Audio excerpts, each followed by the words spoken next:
Micah Parsons at Minicamp and participating. What a novel concept for a guy looking for a contract. We will have the latest from down in Dallas with our Jane Slater on Parsons and what his presence means for Dallas. Meanwhile, TNT, that is Travis and Trevor. Trevor to Travis. Travis, there you see it right there.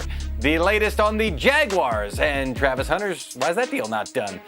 We'll ask our Ian Rappaport that one. And we've got some playoff droughts that need ending. Jets fans, will this be the year? No. But stay tuned anyway, because we're going to talk about a couple other teams. Maybe the Falcons and some other teams that haven't been to the playoffs in a while. Can they end the drought? Maybe the Chicago Bears. Welcome inside with the insiders. Sorry, Ian, was I not supposed to give away the answers yet? Ian Rappaport with me tonight. We ruined the ending. Brian Baldinger on the way. What? I know you're supposed to tease it, but I couldn't tease that one. Everybody knows that's the case. Ian Rappaport with me, Brian Baldinger, Steve Weiss, Jane Slater, Bucky Brooks. I think I got them all. They're all with us this hour, so lock it in because we've got plenty of news happening around the NFL, including Jermaine Pratt, who was dumped by the Bengals probably weeks or months too late. Everybody saw this coming. Finds a deal quickly with the Raiders. 1 year, $4.25 million deal. Another $500,000 in playtime incentives there, according to Ian. And then there's Jihad Campbell. This one getting done, the 31st overall pick. People still can't figure out why he was there, available for the Eagles at 31. Whatever, locks in that deal, a fully guaranteed deal, as all first-rounders are. I mentioned Travis Hunter. Here he is on one side of the ball as he plays both sides for the Jaguars. Here he is at Minicamp talking about the start so far to his NFL career. Letting your personality shine through.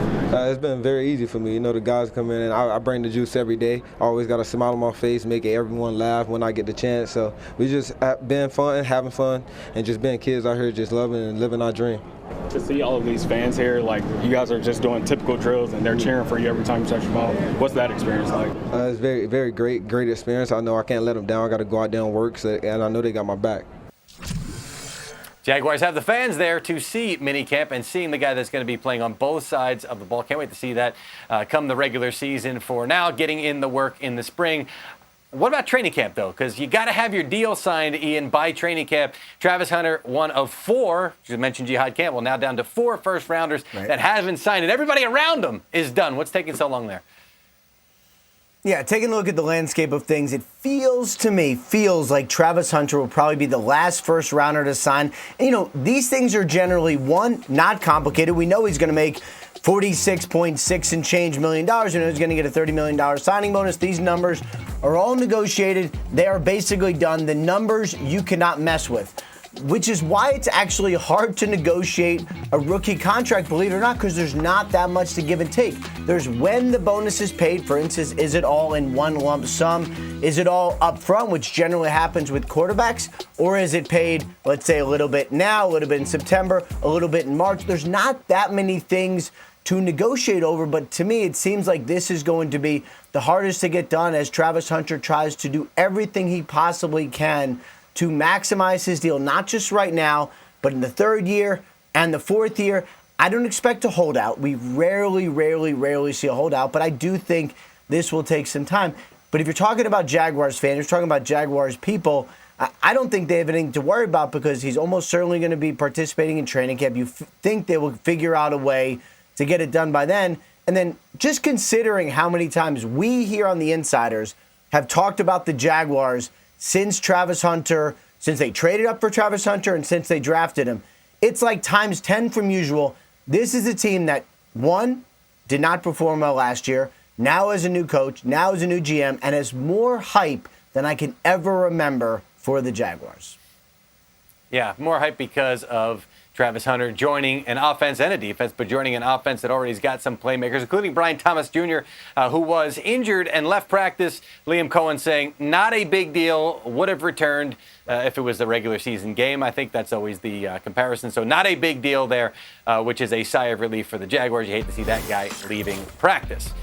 More on the Jaguars later in the program. For now, back to the Steelers, because DK Metcalf, who was on the receiving end of a couple of throws from Aaron Rodgers early in practice, I say early because he didn't do anything in team drills and won't during minicamp, He had a chance to talk to the media today about the guy that he was throwing with on the side and will now be throwing with at the facility and at Acrisure Stadium, wherever the Steelers play this upcoming season. I like the way he views the game, from a receiver standpoint, but also from a quarterback standpoint. I think I can gain a lot of knowledge just from being around him because he's seen a lot of football. So just trying to soak up as much information in the ball as I can. Aaron Rodgers lauding DK Metcalf's character when he spoke about him yesterday. Has had a chance to get to know him. Was shaking hands literally with players, his teammates. Now on the field yesterday, offensive linemen coming up to him and be like, "Hi, I'm Zach Frazier. I'm this guy. I'm that guy." It was quite the scene to see. Ian, you were not on the program yesterday, so I want to get you to get a chance to get a bite at Rodgers finally in the building, finally on the practice field with the Steelers. Yeah, and first of all, Aaron Rodgers introducing himself to everyone is kind of funny because usually this is what happens when you just start this, and we actually don't ever get to see it because usually a guy signs like in March or earlier and does all of this behind closed doors at conditioning and OTAs and all of these things. So yeah, I think Aaron Rodgers got a little bit of a late start, but as it pertains to DK Metcalf, I'm not worried at all because these guys have been working. But we all have been wondering whether or not Aaron Rodgers was going to become the Steelers quarterback, or was he going to retire, or all these other things. DK Metcalf was working out with him and probably knew. So I think that rapport is a good one. And, for DK Metcalf, I think it's fair to say he wasn't thrilled with the situation in Seattle. One reason why he was more than open to a trade. This is a good sign that he's going to get a quarterback who is now fully invested in him. And the Steelers aren't done. I expect them to add at least one more target, probably just one, but I'd say another target somewhere along the line. Gabe Davis, for instance, visited. There's other players who know Rodgers well they could potentially trade for. They're not done, but this acclimation from Rodgers to the Steelers offense is for sure something I'm not worried about. Arthur Smith and Rodgers together, two of the brightest football minds you can imagine. He's already started work with DK Metcalf. He's still got the summer. Maybe he'll work with some guys, maybe build that rapport there. Training camp is so long. They're going to catch up in no time, and the Steelers will be fine. Aaron Rodgers getting the chance to get acclimated with players and the building there because they're going to go to training camp in Latrobe, and when they come back to Pittsburgh, wants to be able to hit the ground running, was figuring out where all the rooms were in the building yesterday. So Rodgers and Arthur Smith going to have a chance to catch up during the break and get more acclimated to that offense. The Cowboys mandatory minicamp, lots of storylines down there in Dallas, but Micah Parsons, that's a big one. He's a big personality, and then eventually he's going to get a big contract, we think, from the Cowboys. Just not there yet, but he is there at mandatory minicamp. Here's some of what he had to say. I'm pretty hopeful. I'm still, hanging tight. Like, I understand it's up to him, and he gives the green light on everything. So hopefully something's done, by next month. How do you avoid getting anxious as this thing starts to drag on a little bit? I just keep on working. At the end of the day, man, I still love football. I think it's still about football. I understand the business side always kind of creeps in every couple years in the football world, but I just keep it about football. Jane Slater with us now. Jane, Micah Parsons did not participate yesterday. I believe I saw that he did participate today in minicamp. It's a sign of faith. I mean, we're talking about the Steelers. TJ Watt's not there. Some other guys haven't been there, but Micah Parsons is there. What does his presence mean to the Cowboys? Well, I think it also says a lot about his relationship with Brian Schottenheimer, right? I mean, Schotty and Micah has talked about this, really leaned in, come to his football camps. He's doing those dinners. It's the little things. Again, I keep talking. The fans will roll their eyes, and I get it, but it's those little things that help you build the culture. And, listening to Micah Parsons right there, obviously a little anxiety around the fact this thing isn't done yet. He's showing up and doing what he needs to do.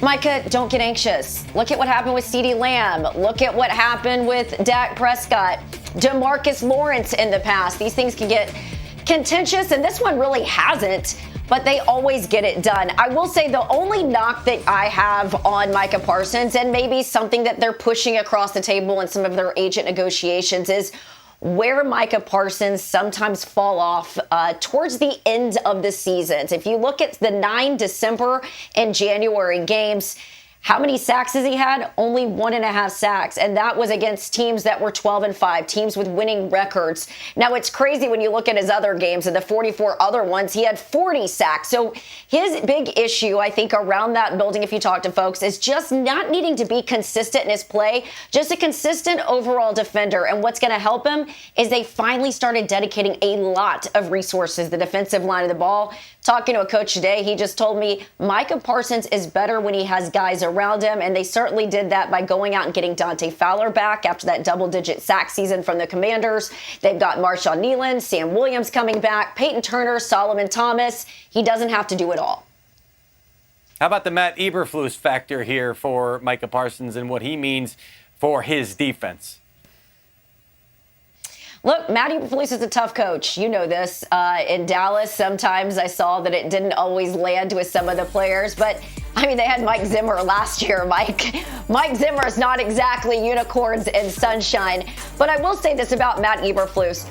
He likes speed on his defense. He likes length. We're already seeing him play around with using guys outside of their position. I mean, we saw this a little bit with Izzy last year. Looks like they're using Israel Mukwamo a little bit more from that safety, that corner position. Some good news, I think, that's also going to help Matt Eberflus today is Trevon Diggs thinks that he's going to be ready by week 1. I know that when I updated folks on Trevon Diggs and his development a couple weeks ago, he was beginning to start getting acclimated to some of the drills required for his position. Remember, this is like the second injury he's had to that ACL in the last couple of years. But I think corner's still in an area that Matt Eberflus is probably tinkering with to see if they've got the right pieces there. But defensive line, I mean, I just went through a number of the guys that they've got there. It really allows you to use Micah Parsons more as a chess piece when you've got that defensive line shored up and some of the resources they put not only in the interior but the exterior of that defensive line. Micah Parsons' versatility, that's part of the value. That's part of what the pitch that you make to the Cowboys to pay him. Again, we're keeping a close eye on that to see if it can happen before the start of training camp. Jayden Slater, our star, covering things down there at the Star. Ian, take the wheel. Let's stay in this division and watch the connection from Jayden Daniels and Deebo Samuel.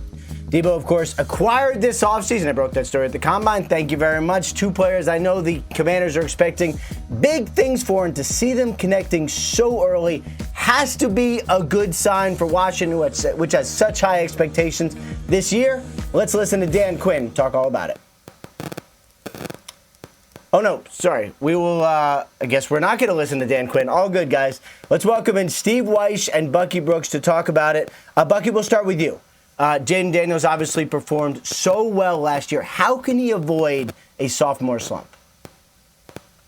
You know, Ian, when it comes down to young quarterbacks, it's all about the 3 Ps. It's about the play caller, the playmakers, and the protectors. And when you look at the Washington Commanders, obviously, their pass protection needed some work, so they go and get Laramie Tunsil to protect the blind side, to make sure that Jayden Daniels is erect and protected in the pocket. Then you have Cliff Kingsbury given more weapons on the outside, so you have Deebo Samuel to go with Scary Terry McLaurin, so that they can be able to really run some of those catch-and-run plays that you like, meaning let's get it to Deebo Samuel on the run. Let's rely on him to use that yak, yards after catch, to produce some of these explosive plays. Last year, Jayden Daniels had over 3,500 yards, 25 touchdowns, only 9 interceptions. Look for that number to jump as he's able to really get more bang for his buck using high completion percentage passes to deliver big plays. Yeah, Deebo Samuel, still plenty of juice. Dropped a little weight going into the Commanders. Obviously, has a ton of proven last year of his contract. We'll see what he gives Washington this year. We'll also see, Steve, what Trey Amos, the second-round pick from Ole Miss, gives Washington, already starting to generate a little buzz. Yeah, Ian, last week he started taking reps with the first-team defense. Not full-time, they were just occasional reps, but they are getting him ready. I spoke to somebody who said they wanted a longer corner, and he's 6'1", 195 on the outside, so they can use Marshawn Lattimore on the other side, move Mikey Sanders still into the slot, and therefore really impact their coverage because they don't have anybody up front on their defensive line who's an individual winner when it comes to the pass rush. And because of that, they want the coverage to uphold some things, and they scheme up some of the pass pressures. Now, about that defensive front, They built it with some big guys. They've got guys like Dietrich Wise, Dorrance Armstrong, Javon Kinlaw, and Deron Payne, who's had a great offseason, according to this person. And they want guys, they want to be better on first and second down. They got tagged in early downs last year, so they were on third and short a lot of times. They don't want to do that. They want to make it known pass downs by being second and long, so that secondary, maybe that includes Trey Amos, can make plays. That's a great call. And look, if Trey Amos was a guy, as you guys know, was considered by many to be a first-round talent. If he comes in and flashes a little bit of that Washington secondary is going to be much, much better for a team. Again, the highest of expectations in that division and throughout the NFL. Steve, Bucky, thank you so much. Obviously, we will be hearing from both of you guys very soon. Also going to be hearing from this guy, Josh Allen from the Buffalo Bills, flashing a ring. Not that ring. He's got a wedding ring. It's a good ring. It's a really, really good ring, but it's not the ring that football players want. We'll get into it with him, and we'll head down to Jacksonville to talk a little more about that guy, Travis Hunter. The whole show is Travis Hunter. The whole summer is going to be about Travis Hunter. You guys better get used to it. Anyway, coming up next on The Insiders. Season, Trevor Lawrence, getting him right, protecting him, doing everything they can to unlock Trevor Lawrence. They spent a lot of money on him. He had the shoulder rehab, and now they want to see an ascension under new head coach Liam Cohen in 2025, which leads me to Bucky Brooks and Brian Baldinger joining us here. Baldy, all over the place at Jaguars Minicamp today. Give us your impressions of what you're seeing from the new look Jaguars under Liam Cohen. Well, let's just start with the new coach, Mike and Bucky. I mean, Liam Cohen, I don't care who talks to him or when you talk to him, he's impressive. He's got a command.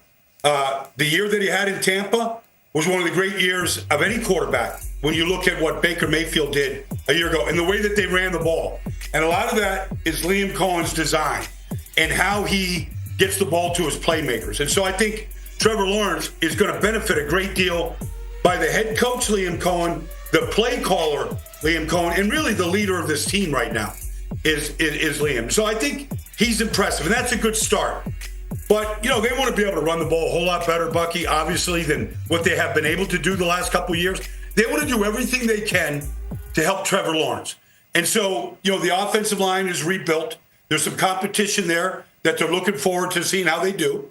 And then the other part that was talked about all day, Bucky, was, and you know this, they had 8 takeaways last year.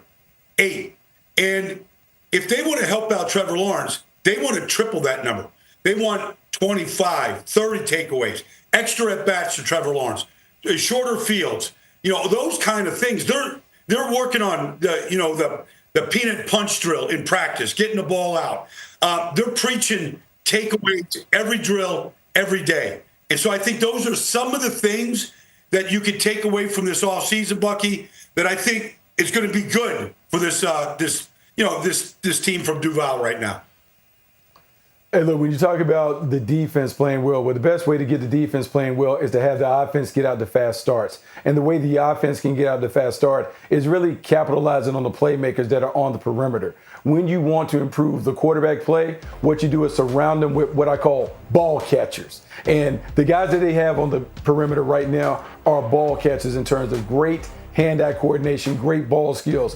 BTJ, Brian Thomas Jr., and Travis Hunter are guys that are elite when it comes to their ball skills. They expand the strike zone, but more importantly, they deliver the explosive plays. De'Ami Brown coming over from the Washington Commanders to give them a vertical element. So now, as you're beginning to figure out, are we going to double team BTJ or Travis Hunter? There's someone else that can punish you, and don't sleep on the tight end. Brenton Strange came on like game busters when he had opportunity to play for Evan Ingram last year. When you think about the quartet that's on the perimeter, catching passes, it's an upgrade. They're explosive, they're dynamic. It's going to make the game a lot easier for Trevor Lawrence as he's beginning to find his way and hopefully become the big money quarterback that everyone wants to see, a top 5 quarterback that is earning that money going into 2026. Well, I saved really, the best for last year, Bucky. I mean, honestly, you go out to any practice, you can't take your eyes off Travis Hunter. Like you're just, it's an absolute magnet. Whatever he's doing, wherever he's lining up, he goes in motion. Your eyes are following him in motion. He's just he's indefatigable. Like, the guy just doesn't get tired. It's a separate skill that he has. And so he can literally, if you want him to clear out for Brian Thomas to come underneath or for Dami Brown to run a dig route, he'll go clear you out and it'll be right back in the huddle for the next play. So, like, it can be really exciting for Trevor. If they can get that wall up front, really to protect, to stay healthy. The competition, Walker Little over at left tackle right now, Anton at right tackle. They like Chuma Doga that came in from Dallas. So they didn't spend crazy in free agency, but they feel like they got their type of players that love to practice, love the game, can count on them to be out there every day, working. And so that's where it starts. I don't think we're anywhere close to where this organization with Baselli and Gladstone all the way down won it, but I think they're off to a good start and a good offseason right now. Indefatigable Travis Hunter in that heat. Baldy heard you say it was a muggy, hot one down there in Jacksonville. He's out there running clear-out routes, practicing both ways. Pretty impressive. Can't wait to see it on display when we get to the regular season. Brian Baldinger, Bucky Brooks, Bees are wild. Thank you, boys, for your insight into Jacksonville. Coming up, we're going to talk about the Green Bay Packers, Bo Melton. Bucky's got some thoughts about how important he is after the release of Jair Alexander. Coming up next to the Insiders. The Jets' first spring under Aaron Glenn is almost complete. Mandatory minicamp for those guys underway. Aaron Glenn likes what he has seen from his new quarterback, Justin Fields. That's a pretty cool flip right there. I didn't see who that was, but very impressive young man. Here is Justin Fields on his leadership style. Kind of had a feeling when I got here, guys were looking for, a leader to step up on offense. So, I was glad to, receive that role and, of course, been, pushing the guys each and every day to be our best and play up to our standard. Josh Allen, how is married life? How is 2025 and the prep for the Buffalo Bills? The expectations remain high. The window remains open as long as you've got Josh Allen. To Buffalo we go to hear from those guys. Check that. To hear from Brian Baldinger, to come in with us here and bring in his feelings on the Buffalo Bills. Let's go to the defensive side of the ball. I know we just saw that slow-mo, slick back the hair for Josh Allen, but forget that. Get that out of your head. No, but look, Josh Allen's he's going to return. They've dominated this division, Mike. The same offensive line, coached by Aaron Cromer, is coming back. But really all the changes this year on a very good team from a year ago, aside from the MVP of the league and Josh Allen, is what they did defensively, whether it's bringing in, Larry Ogunjobi or Joey Bosa, Michael Hoyt. And then their top 5 draft picks were all defense, including 3 guys on the defensive line. And by this point, there's Max Harrison right there, the number 1 pick. They needed help at corner. They drafted 3 corners, and they drafted 3 defensive linemen. And so how quickly can they get assimilated into, Bobby Babbitt's defensive scheme and what Sean McDermott wants to do? How quickly can those guys step up?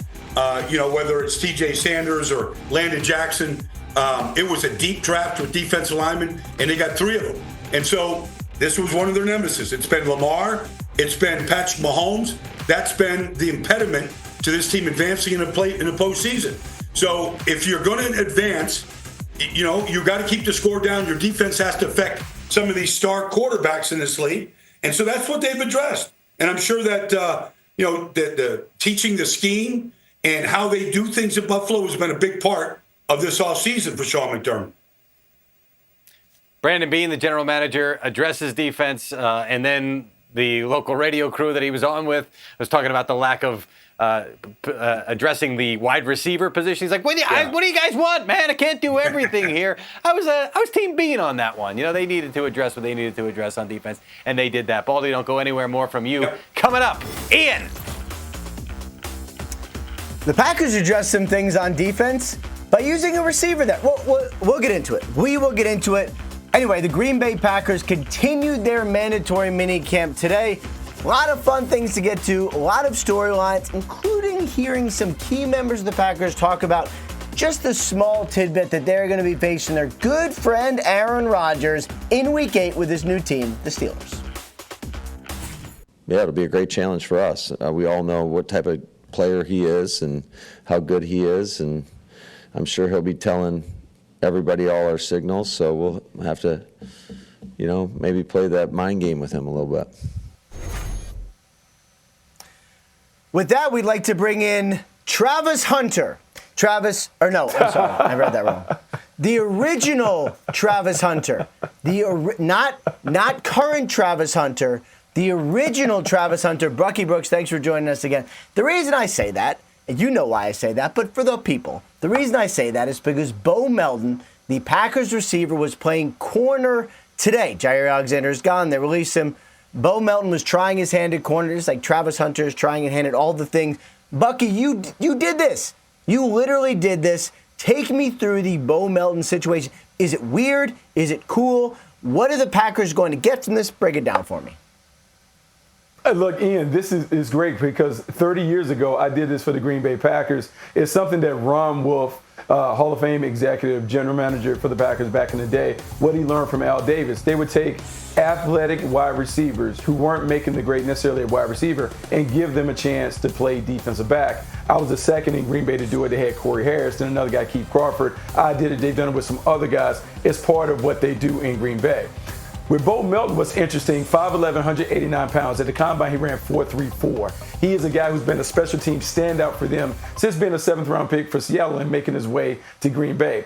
When you think about 5'11", the height, the size, the athleticism, then the special teams prowess, had 154 snaps on special teams. So you know he has the toughness and the tackling ability to get it done. Then when you throw in the factor that his brother, Max Melton, is a cornerback for the Arizona Cardinals, he's the perfect candidate to pull it off. The thing about this is, if he's able to continue to be a special teams contributor, what it does is it buys him time to be a backup cornerback for the Green Bay Packers. This isn't necessarily a move for him to get on the field as a sub-package defender in 2025, but if he's able to work the process for making special teams contributions, maybe in 2026, he can be a guy that can work in the rotation as a dime defender for the Green Bay Packers. I like the move. It could enhance and extend his NFL playing career.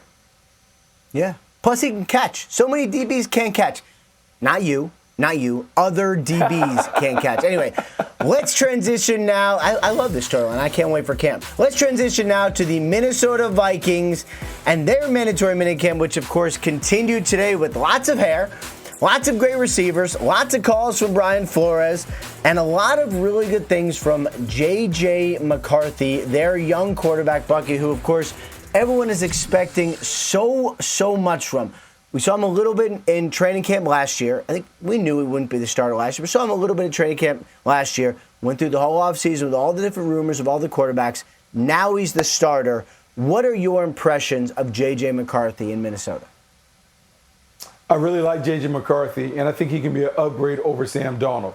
Give Kevin O'Connell a little time to figure out what J.J. McCarthy does well, and we know that he will put together game plans that allow him to play to his strengths. What J.J. McCarthy has in his favor is he has a talented supporting cast of playmakers around him. Aaron Jones in the backfield, Justin Jefferson, Jordan Addison, T.J. Hockenson at wide receiver and tight end, respectively. A solid offensive line. So he just literally needs to be a pass-first point guard in this offense. Doesn't need to do too much. Doesn't have to get outside of himself because the plays are going to be there to be made because the talent around him can do it. Look for the Minnesota Vikings to try and run the ball, be conservative early in the year, but expect J.J. McCarthy to be a playmaker in the year. He'll get a bad rap because of how he was asked to play in Michigan, but the way that he was playing in Michigan really is a precursor to how I expect him to play in Minnesota. Look for him to be the game manager when they need it, but to morph into the playmaker when we get to the end of the season. This Minnesota Vikings team is good, and their quarterback is going to represent in the second season in the league. Yeah, and the one thing we don't know, couldn't possibly know, is he sat out all year after going through training camp. How much did he learn? How much further ahead is he now from last camp? I would imagine a lot, but you don't get to see it until you really get to see him play. One of the very, very cool storylines for the Minnesota Vikings this year. Bucky, thank you so much as always. Excellent perspective. The Los Angeles Rams have a new weapon. It is Devonte Adams. This is always so weird to me. Obviously, we knew Devonte Adams signed with the Rams. I broke that story right before Insiders. It was a great moment. And then you kind of forget about it. There he is with the Rams. How acclimated is he? What does he think? And what do they look like? You know what we should do?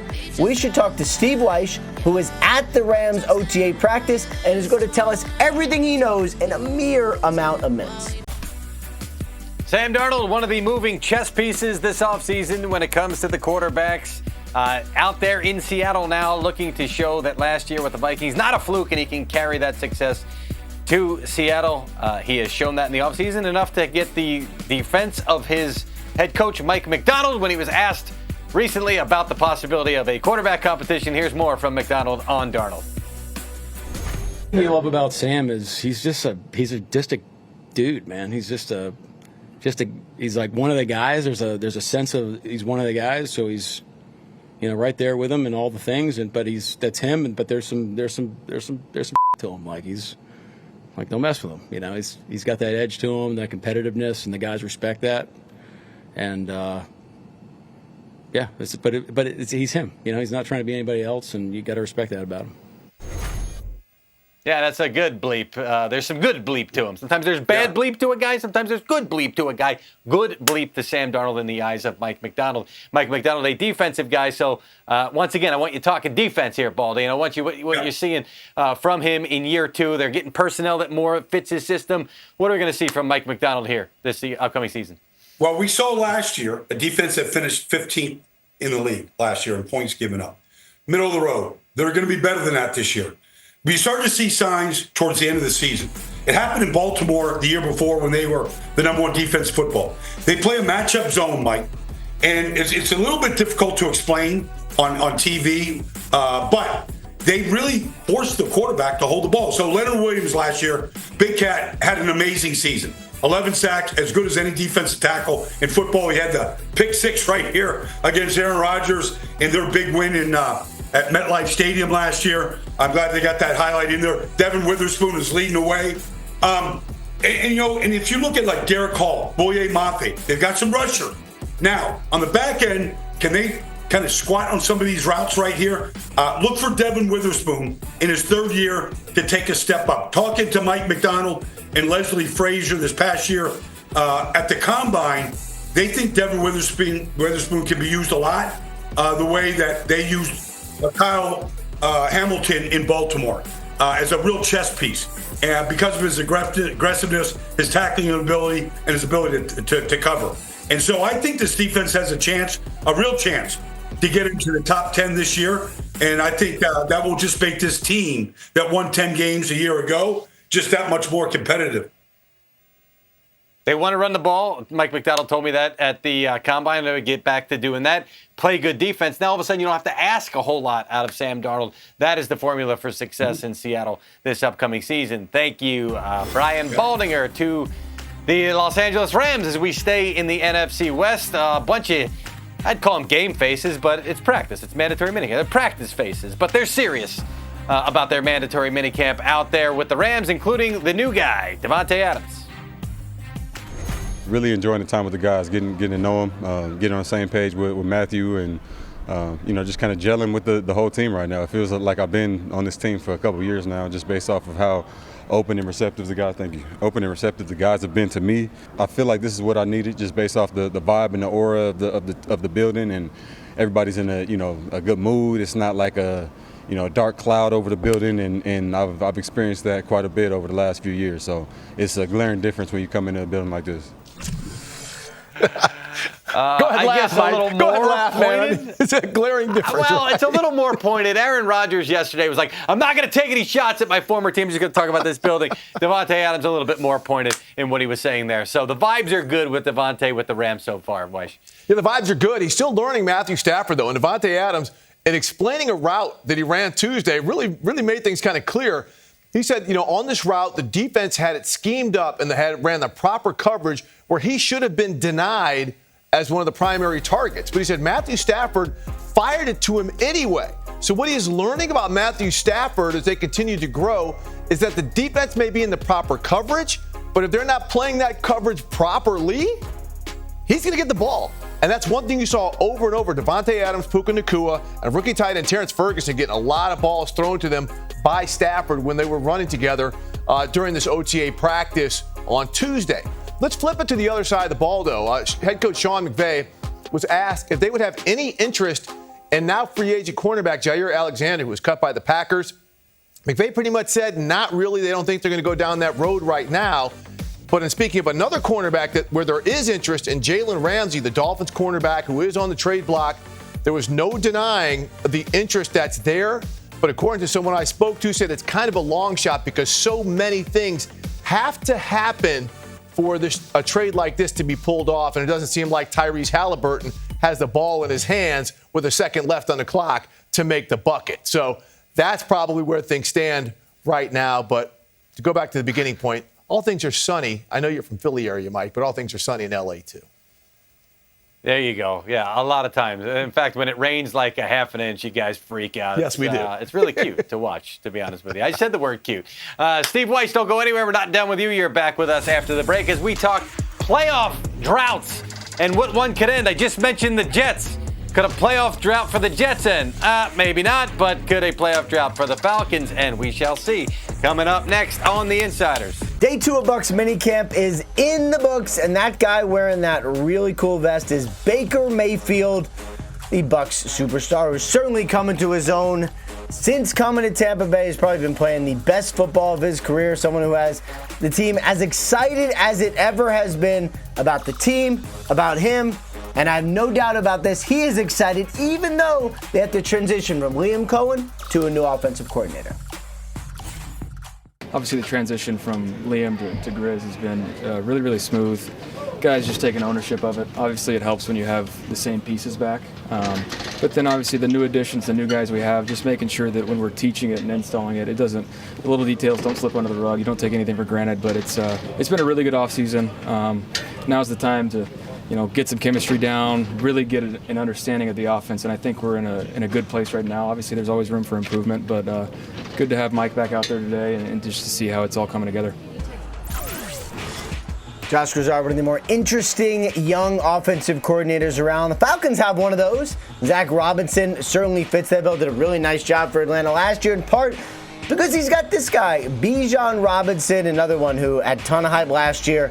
Really lived up to it, and I know they're expecting many more things of him. Just listen to Coach Raheem Morris talk about Bijan Robinson. Whew, he's a fan. Everything about Bijan is an art form. He is the hardest person on the team to talk about just because he is an Atlanta Falcon. He is everything about that. And his ability to move, his ability to take care of his body, his ability to train, his ability to motivate, his unselfishness, humility, all of those things, his ability to get back in our community. He's such a great player and such a great human. I love being around him. Have you ever sat back and gone back and watched Bijan? Is there a moment off the top of your head that you remember saying, wow? Every day. He made a cut in the jog through yesterday, and we almost lost our mind. And it was like, all right, let's go home. You know what I always think about, guys? We welcome back in Steve Weiss and Bucky Brooks. I always think about when the Falcons had the camera operator on the roof, and they got just one of Bijan Robinson's run. It looked like it was in like a video game. I mean, he's ridiculous. Going to see a lot more of that. We're going to see a lot more of that this year. Steve, I want to go to you first on this, though. Talk not just Bijan Robinson, but one of the other key factors of this offense. Michael Pennix Jr. Came on midway through last year, really flashed. Big arm, some accuracy. What are we expecting from him now that he is the entrenched starting quarterback? Yeah, Bijan could have a lot more room to run the ball on the field if they can get the passing game going. And, of course, Michael Pennix is now the starter. He started 3 games at the end of last season, went 1-2, completed less than 60% of his passes. But in speaking with someone with the team this week, they said everything we've heard positively about him this offseason, the way he's throwing the ball, the way he's learning things, it's understated. He said this guy has been absolutely, you heard the way Raheem Morris was talking about Bijan Robinson. That's the way they're feeling about Michael Pennix as well. Again, throwing the ball, leading the team in the classroom. This person, someone else I spoke to said, a lot of the conversation has been about his connection with wide receiver Drake London, but it's Darnell Mooney who is on the verge of a breakout. Mooney, who had almost 1,000 yards receiving last year, He's someone they're using in a lot more different ways. You mentioned Zach Robinson, the OC. He is a player that Pennix has really struck up something with who could really have a big season this year. You know, Steve, what was interesting, last year I had an opportunity in the preseason to see Michael Pennix not playing a game, but they did a workout before the game. And in talking to some of their coaches, they just talked about the juice that his ball had in comparison to Kirk Cousins. It comes off like a rocket. And all of that time that Michael Pennix got to work when Kirk Cousins was rehabbing, the chemistry and the connectivity that he built with the wide receivers, you're going to play that. You talk about Mooney, you can talk about Drake London, Kyle Pitts, all of those big-time playmakers around Atlanta have a synergy with a young quarterback. Look for him to hit the ground running immediately this season. Yeah, the Atlanta Falcons have not been to the playoffs in 7 years. Can you guys believe that? 7 years? This feels like one of those seasons. Feels like one of those seasons where they're going to get there and finally get over the hump. Steve, Bucky, thank you. You guys rock. Great stuff. I transitioned myself to this. Here's all the teams who haven't made the playoffs in a very long time. We got the Bears, we got the Jets, we got the Falcons. There's a bunch of other teams that have significant playoff droughts. Whose drought is going to end this year? Don't worry. We'll tell you exactly coming up. It is minicamp week around most of the NFL, so here are your mini-siders, or just giant heads. I'm not going to make the joke that Tom Pelissero made. Ian Rappaport, he's not here, so he doesn't get to make it. Your thoughts on the mini-siders there? I have two thoughts. One, I tower over Judy. I appreciate someone being like, you know what? Ian's not that tall. He's going to be annoyed if we make him the smallest. So let's make him the second biggest. Shout out to the person who made that graphic. Thank you for touching my feelings. The other thing is, I wear a lot of cool shoes. Those Jordan Lows are like midway through my collection. I wish they'd maybe pick some better shoes, but it's all good. Guys, we're all scribes, right? We're all writers. We're all scribes, grammatical. It says min-siders. Like we dropped an I. Don't play along. I'm sorry, Ben. I'm sorry. It doesn't. But I do like it. And Mike, you leaning into Ian like that is like really good. I can tell you guys are really tight. Yeah. I mean, I look the most bobbleheadish of anybody, I think. So you do. maybe Your head we is can enormous. make get some insider bobbleheads. We'll see if we can make that happen. We'll see if we can get the Jets to the playoffs. They have the longest drought in the NFL since they made the playoffs the last time. I think it's the longest drought in professional sports, to be honest with you. 2010, which was the first year of MetLife Stadium, which reminds me, there's still only been one game in the history of MetLife Stadium hosted by one of the teams, the Giants or the Jets. The other, postseason game. The other postseason game was the Super Bowl. Neither of the teams was even involved. Steve, your thought on who's going to end the drought here? I'm going to go with the Atlanta Falcons. A tough first 8 games, but the back half of their schedule, if they get rolling, they've got an opportunity to win the South over Tampa Bay. Falcons are a good pick. I would say I believe they're going to make the playoffs too. Here would be mine, though. Carolina Panthers, the way Bryce played last year, the way this offensive line has gelled and gotten into a good place, the way they beefed up the defense in the draft and free agency, Panthers should be better. This division's not the hardest in the world. I see them in the playoffs. Clip this if I'm right. If I'm wrong, forget about it. But if I'm right, clip it and let's save it. Yeah. Yeah, it is a division. Well, there's wild cards. It is a division where there's not a lot of heavy hitters, but somebody's got to dethrone the Tampa Bay Buccaneers. I still think that they're going to wind up winning that division. For me, it's the Bears, Chicago Bears. That's not a long drought. It's only 4 years, but Ben Johnson coming in. I could see this team being rejuvenized offensively. There's talent on both sides of the ball. Schedule sets up pretty nicely. I am going to go with the Chicago Bears ending a 4-year drought. No drought for the insiders. We are back tomorrow. Don't forget to join us. Thank you for joining us this evening. Ian, Weish, me, signing off. Mike Garafolo.